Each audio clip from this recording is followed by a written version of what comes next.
નમસ્કાર મિત્રો. બધી વાતો ભૂલી જવાય, પણ ઇતિહાસમાં નોંધાયેલી કેટલીક ઘટનાઓ એવી હોય છે જેની પીડા સમયના લાંબા અંતરે પણ અનુભવી શકાય છે. આજે આપણે વાત કરવાના છીએ ભારતના ઇતિહાસના એક એવા જ દર્દનાક પ્રકરણની, જેને છપ્પનિયો દુષ્કાળ અથવા છપ્પનિયો કાળ તરીકે ઓળખવામાં આવે છે. તમે અહીં પરિસ્થિતિ જોઈ શકો છો. નામ પરથી જ ખ્યાલ આવે કે આ કાળ વિક્રમ સંવત 1956 એટલે કે ઈસવીસન 1899થી 1900માં પડ્યો હતો. એક એવો સમયગાળો જ્યારે કુદરતે જાણે માનવીય સભ્યતાથી મોઢું ફેરવી લીધું હતું. આ દુકાળની શરૂઆત ઈસવીસન 1899માં થઈ, જ્યારે આખા દેશમાં ચોમાસું લગભગ નિષ્ફળ ગયું. ગુજરાત અને સૌરાષ્ટ્રના વિસ્તારોમાં સરેરાશ 940 મિલીમીટરની જગ્યાએ માત્ર 177.8 મિલીમીટર વરસાદ પડ્યો હતો. ખેતરો સૂકાભઠ્ઠ થઈ ગયા હતા. કૂવા અને તળાવો ખાલીખમ થઈ ગયા. જ્યાં સમૃદ્ધિ લહેરાતી હતી ત્યાં દૂર દૂર સુધી માત્ર તળ અને નિરાશા ફેલાઈ ગઈ હતી.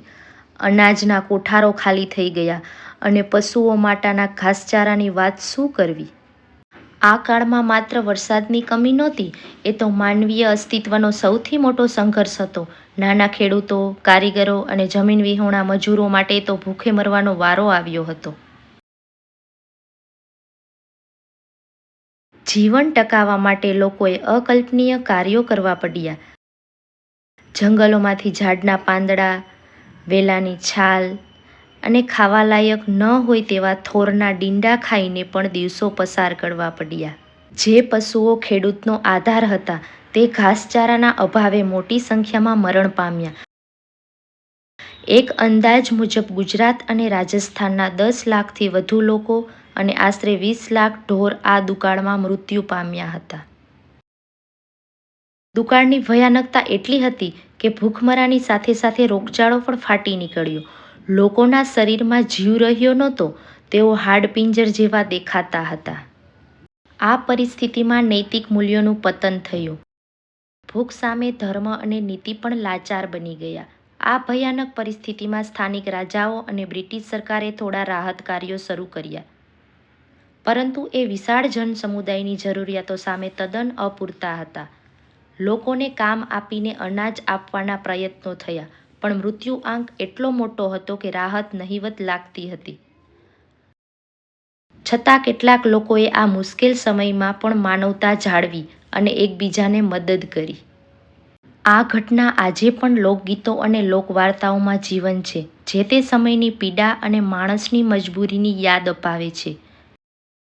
મિત્રો, છપ્પનિયો દુષ્કાળ ઇતિહાસની ઘટના નથી, પણ આપણા માટે એક મોટો બોધપાઠ છે.